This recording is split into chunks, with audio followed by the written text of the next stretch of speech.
El tema que se presentará en esta ocasión lleva el título de Masonería operativa a especulativa, la transición. Y se ha tomado como punto de partida un determinado siglo de la historia, que sabremos más adelante. Y comenzamos.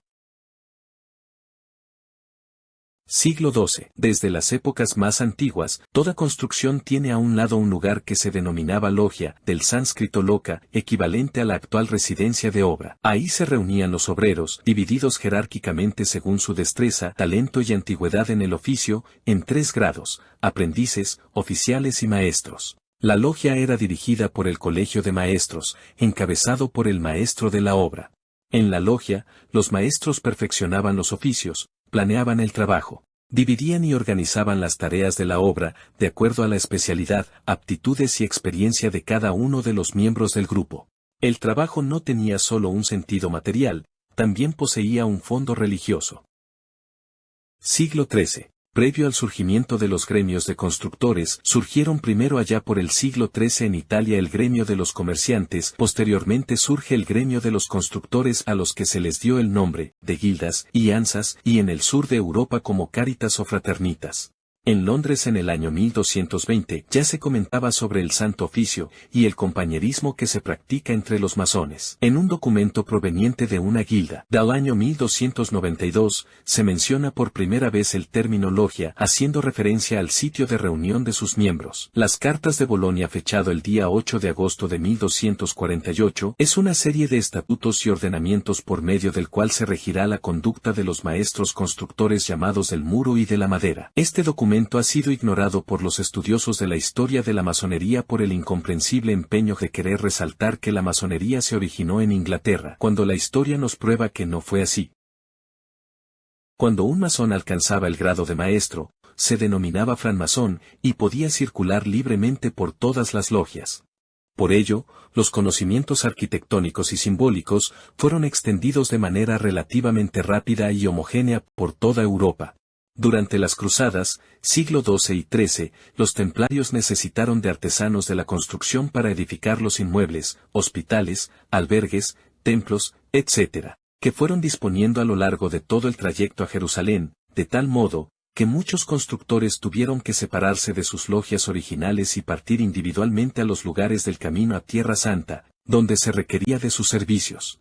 Fue así que nacieron los masones libres o masones francos, a quienes se les extendía un documento donde se les acreditaba como masones libres.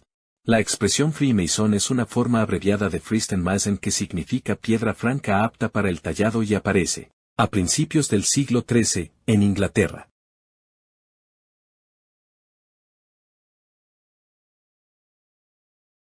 Siglo XIV.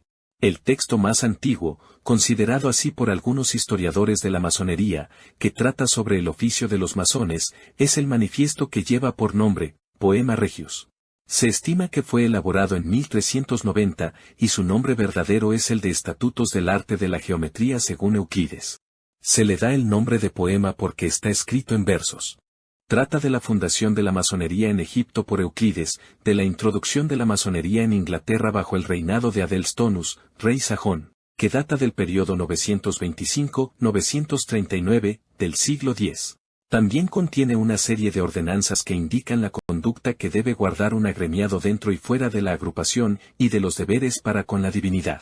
Otro de los testimonios de la organización del oficio de albañiles, masons, constructores, se remontan a 1396, en Londres, donde una querella entre los albañiles de corte, contra los albañiles de colocación, en la cual la municipalidad actuó como árbitro. A fines del siglo XIV estas asociaciones de constructores ya se hacían llamar la Sociedad de Francmasones.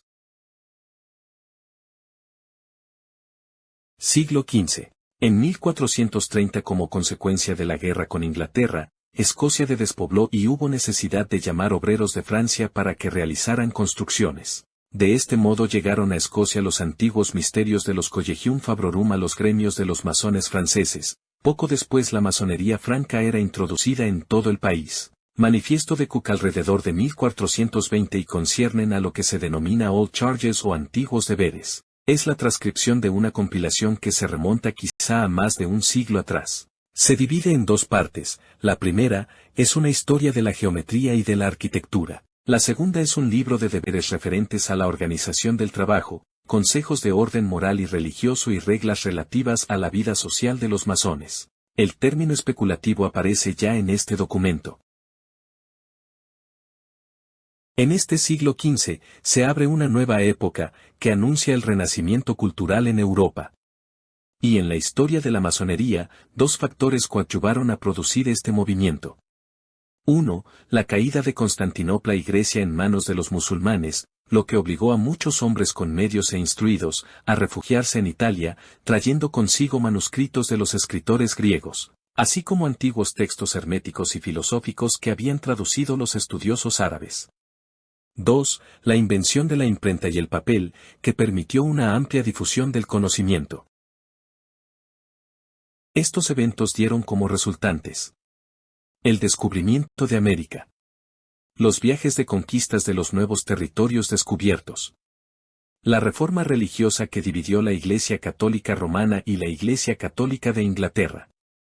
Este es el momento histórico en que se introduce en la tradición masónica el misticismo hermético, traídos por los inmigrantes estudiosos de estos temas del misticismo oriental. La filosofía hermética, la zoroástrica, la cábala, etc. Siglo XVI. A partir de la segunda mitad del siglo XVI, los masones operativos, es decir, los iniciados en el arte real de la construcción, intensificaron el ingreso de personas que no eran del gremio, pero que, por sus méritos personales, intelectuales, políticos, sociales, económicos, por ser patrocinadores de la causa, humanísticos, etc., merecían ser considerados como tales. Aunque se sabe que las antiguas uniones inglesas y escocesas siempre habían aceptado miembros ricos e influyentes, a estos miembros honorarios se les dio el nombre de masones aceptados, que eran considerados como miembros honorarios. El incremento constante de los aceptados y el decremento acelerado de los operativos por la deserción del gremio causada por la caída de la demanda de la construcción de la obra civil provocó una severa crisis al interior de las logias. Con esto, se estaba preparando el camino para convertir la masonería operativa en especulativa. Escocia, cuna de la masonería, por una serie de hechos que así lo demuestran. El uso más antiguo de la palabra logia, en los estatutos de Eschava a fines del siglo XVI. Las primeras admisiones de personas no operativos en esas logias. El trazo específico de los rituales, símbolos y usos de la francmasonería especulativa. Primeros catecismos. Aparición de un tercer grado en el siglo XVII, etc. A fines del siglo XVII, William Ashaw publica sus escrito Status. Este es el código de las leyes para el gobierno de las masones activos de Escocia, está escrito en dialecto escocés y fechado el 28 de diciembre de 1598. En él, hace mención de los maestros, compañeros masones y aprendices, que la palabra logia se usa constantemente para definir el lugar de la asamblea, de la forma de gobierno de la logia, de la introducción del esoterismo y la filosofía oculta en la masonería. Son los miembros de las logias escocesas, los primeros masones especulativos. Inglaterra hará su gran aportes con la presencia de los old charges o antiguos deberes. El uso de la expresión accepted mason, masones aceptados. La presencia en Warrington, hacia 1646, de logias compuestas por no operativos. En Inglaterra existían masones especulativos, hacia 1650, pero también, ya existía para entonces, este nuevo tipo de masón, en las logias de Escocia. Las logias escocesas, inspiraron luego a los masones ingleses, ofreciéndoles nuevos usos y rituales. Es pues, en Inglaterra, donde se concretará y desarrollará, lo que Escocia había creado, en el siglo XVI. Siglo XVII. Durante el siglo XVII, el incremento constante de los masones aceptados y el decremento acelerado de los masones operativos, por la deserción del gremio causada por la caída de la demanda de obra civil, posiblemente consecuencia del luteranismo, siglo XVII, provocó una severa crisis al interior de las logias y poco a poco los masones aceptados fueron apoderándose de las logias operativas y fueron surgiendo las logias especulativas. Siglo XVIII. Pasó el siglo XVII y a principio del siglo XVIII, el 24 de junio de 1717, se reunieron los miembros de 4 logias de Londres para celebrar su tradicional cena solsticial de verano, decidiendo entonces crear una federación, a la que denominaron Gran Logia. Este hecho marca formalmente la sustitución definitiva de la masonería operativa, dedicada a la construcción material de inmuebles, por otra que ahora adoptará el nombre de masonería especulativa, dedicada a la especulación filosófica, al estudio del simbolismo y a lo que ahora llamamos la acción social. Con la creación de la Gran Logia de Londres, la masonería especulativa de inspiración escocesa encontrará así una nueva patria, Inglaterra, quedando de este modo sentada las bases de la francmasonería moderna. La masonería francesa. En Francia, también existía en un principio la masonería operativa, que siguió la misma evolución que había tenido en el Reino de Inglaterra, y, casi en paralelo, también se organiza la masonería especulativa, y poco a poco, su orientación la llevará a convertirse en la plataforma civil del liberalismo. Las diferencias surgidas entre obediencias, prácticamente desde el origen de la masonería especulativa en 1717, llega a su clímax en la segunda mitad del siglo XIX, cuando el Gran Oriente de Francia, y progresivamente otras obediencias masónicas, deciden la aceptación de individuos agnósticos y ateos entre sus miembros, y entre otras cosas, el no reconocimiento del principio divino, simbolizado en el gran arquitecto del universo, y la negación de la inmortalidad del alma, que las logias inglesas aceptan como ordenanzas de los antiguos límites llamados también landmarks.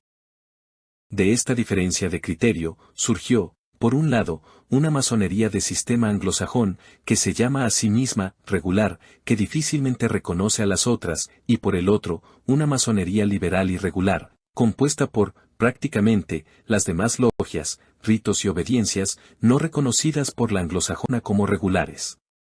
Pese a todo, desde el punto de vista iniciático, solo hay una francmasonería, a la que llamamos universal, azul, o simbólica, en donde, como dice el hermano Amaral, somos, todos libres, todos iguales, todos fraternos, y que pase lo que pase, seguimos siendo hermanos. Por sobre todas las formas de pensamiento, la masonería es una y universal, donde debe reinar la armonía, la paz y la fraternidad, donde el único título por el que nos llamamos es el de hermano. Sin parcelas, sin propiedades, donde el único mérito que se aprecia es el de ser hombre instruido y virtuoso. Que el gran arquitecto del universo nos bendiga. Es cuanto. Fraternalmente. Un maestro masón, igual entre sus iguales.